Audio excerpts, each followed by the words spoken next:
প্রিয় দর্শক, কেমন আছেন আপনারা? আজ আমাদের সুইজারল্যান্ড ট্রিপের শেষ দিন। তাই আজকে আমরা দেখব ইউরোপের সবচেয়ে বড় ওয়াটারফল, যা জুরিকে রয়েছে। আর এই ফলের নাম রাইন ফলস। বলতে পারেন এই দিনটা ছিল একটা অ্যাডভেঞ্চার, একটা স্ট্রাগল, আর শেষ পর্যন্ত অনেক স্ট্রাগল করে একটা পুরো ম্যাজিক্যাল এক্সপিরিয়েন্স পেয়েছিলাম। চলুন আজকের ভিডিওটা শুরু করি। প্রিয় দর্শক, এখন সময় সকাল 7টা মতো বাজে আর আমরা একদমই রেডি। আর আমরা চেক আউট করবো আমাদের এয়ারবিএনবি থেকে। বাট তার আগে ভাবলাম আর একবার এত সুন্দর দৃশ্য একবার দেখে নিই। আমি প্রতিদিন সকালে ঘুম থেকে উঠে এই দৃশ্যই দেখতাম। কি দারুণ! চারপাশে পাহাড় আর সবুজে মোড়া এক অদ্ভুত প্রশান্তি।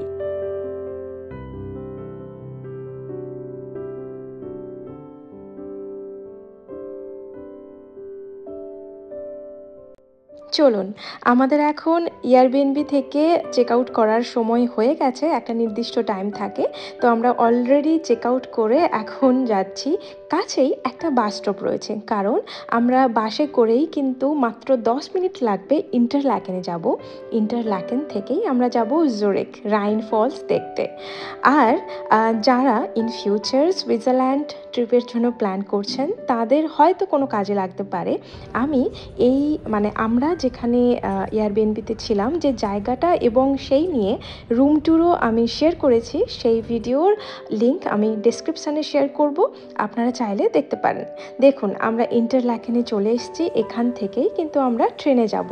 আর আমাদের হাতে একটু সময় রয়েছে, তাই আমরা কাছেই একটা দোকান রয়েছে, সেখানে গিয়ে আমরা কফি আর একটু খাওয়ার কিছু নিয়ে নেব, কারণ খুব সকালে বেরোনো হয়েছে, তাই সময়ই হয়নি রুমের মধ্যেই ব্রেকফাস্ট করার। তাই আমরা এখানে এসে একটা কফি নিচ্ছি।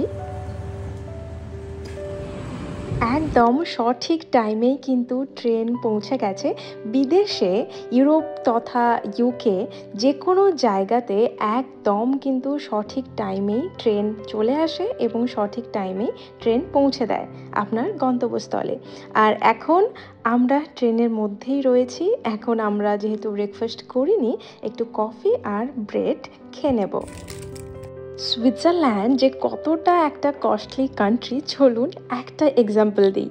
এই যে কফিটা নিয়েছি, আমরা নিয়েছি ক্যাপুচিনো।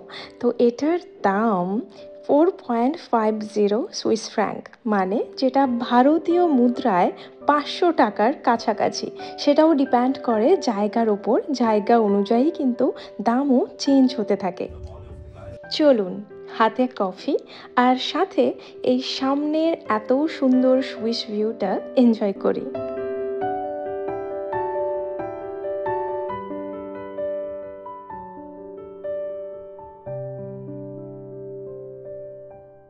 এই মুহূর্তে রয়েছি আমরা বার্ন স্টেশনে, কারণ ইন্টারল্যাকেন থেকে জুরিক যেতে কিন্তু ডাইরেক্ট ট্রেন নেই, আপনাকে চেঞ্জ করেই যেতে হবে। মানে ইন্টারল্যাকেন থেকে বার্ন, বার্ন টু জুরিক। তো আমরা এখানে আবার একটা চেঞ্জ করে তারপর জুরিক যাচ্ছি।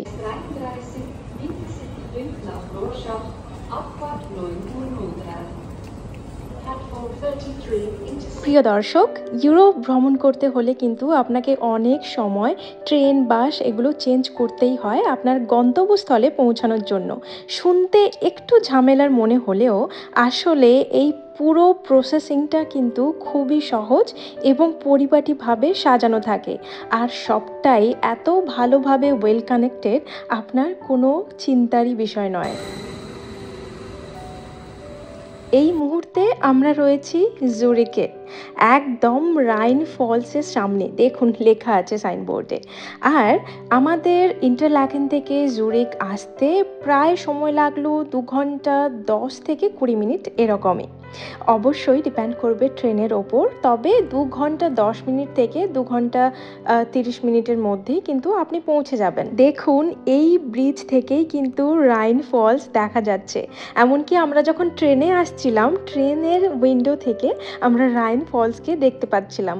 আর সেই ব্রিজ থেকে আমরা এখন নিচে নামছি, আর এই জায়গাটা থেকে দেখুন পুরো রাইন ফলস দেখতে পাচ্ছি, আর জলের আওয়াজ শুনলে আপনি অবাক হয়ে যাবেন।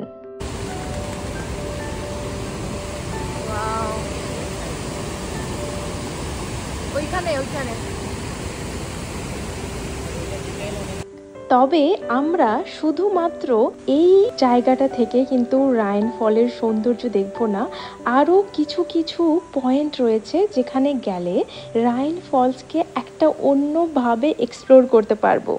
তাই ওই যে দেখতে পাচ্ছেন দূরে অনেকেই কিন্তু ওখানে রয়েছে, আমরা ওই সব পয়েন্টে যাব, কিন্তু আমরা বুঝতে পারছিলাম না যে ওখানে আমরা কিভাবে যাব।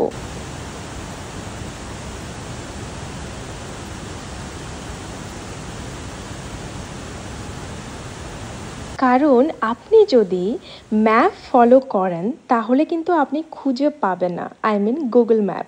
আমরা অনেকবার ট্রাই করছিলাম, বাট বুঝতেই পারছিলাম না যে অনেক পয়েন্ট যেগুলো খুবই ফেমাস স্পট আমি অনেক জায়গাতেই দেখেছি, আর যেতে চাইছিলাম ওই জায়গাগুলোতে। তারপর অনেক খুঁজে খুঁজে অনেক আপ অ্যান্ড ডাউন রাস্তাতে আমাদের এই লাগেজ টেনে টেনে সত্যি অবস্থা প্রচুর খারাপ হয়ে গেছিলো। আরও অনেক জায়গা থেকে এসছি যেগুলো সত্যি আমরা ভুলেই গিয়েছিলাম, যে ওই মোমেন্টগুলো যদি ক্যাপচার করে রাখতাম তাহলে ভালো হতো। আমি বলছি কারণ ইন ফিউচার যারা সুইজারল্যান্ড ট্রাভেল করবেন, অবশ্যই যখন রাইন ফলস ভিজিট করতে আসবেন আপনারা কোনোভাবেই আপনাদের সাথে লাগেজ রাখবেন না, শুধুমাত্র হ্যান্ডব্যাগ ছাড়া।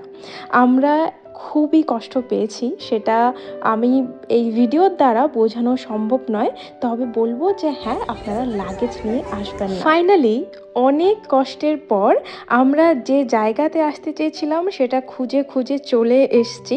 আর এখানে দেখতে পাচ্ছেন একটা লাইন রয়েছে, এখান থেকে আপনাকে টিকিট সংগ্রহ করতে হবে, কারণ একটা অ্যামাউন্টও রয়েছে। আমি সব কিছুই ডিসক্রিপশানে শেয়ার করছি, আপনারা চাইলে দেখে নিতে পারেন।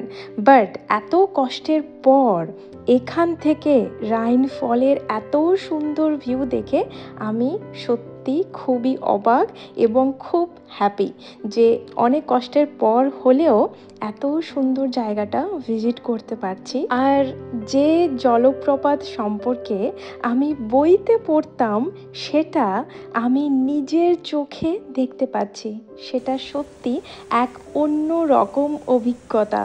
আর মনে হচ্ছিল এই তো অবশেষে পৌঁছে গেছি আমাদের স্বপ্নের জায়গায়।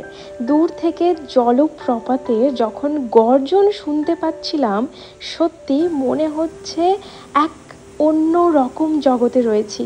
আর যতই কাছে যাচ্ছিলাম প্রকৃতির যে এক জাদু রয়েছে সেটা আমি ফিল করতে পারছিলাম।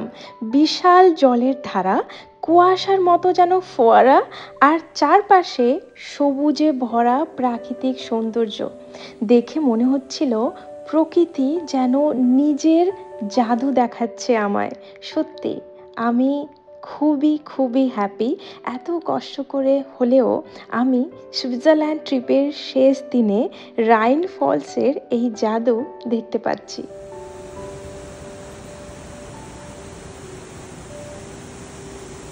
আমাদের সুইজারল্যান্ড ট্রিপে অনেক জায়গা ঘুরেছি, আপনাদের সাথে শেয়ারও করেছি, কিন্তু এই রাইন ফলসের সামনে দাঁড়িয়ে শুধুই মনে হচ্ছিল সব কষ্ট, সব ওঠানামা যেন সার্থক হয়ে গেছে। প্রিয় দর্শক, যদি আপনি কখনো সুইজারল্যান্ড আসেন তাহলে অবশ্যই একবার রাইন ফলস ঘুরে দেখবেন। বিশ্বাস করুন আপনার মন ভরে যাবে। প্রিয় দর্শক, কেমন লাগলো আমাদের আজকের এই শেষ দিনের ট্রাভেলের গল্প কমেন্টে জানাতে অবশ্যই ভুলবেন না। আর যদি ভালো লাগে লাইক শেয়ার সাবস্ক্রাইব করবেন, কারণ সামনে আরও অনেক সুন্দর জায়গায় আপনাদের নিয়ে যেতে চাই। ততদিন পর্যন্ত সবাই খুব ভালো থাকুন, ভ্রমণে থাকুন আর হাসি খুশি থাকুন।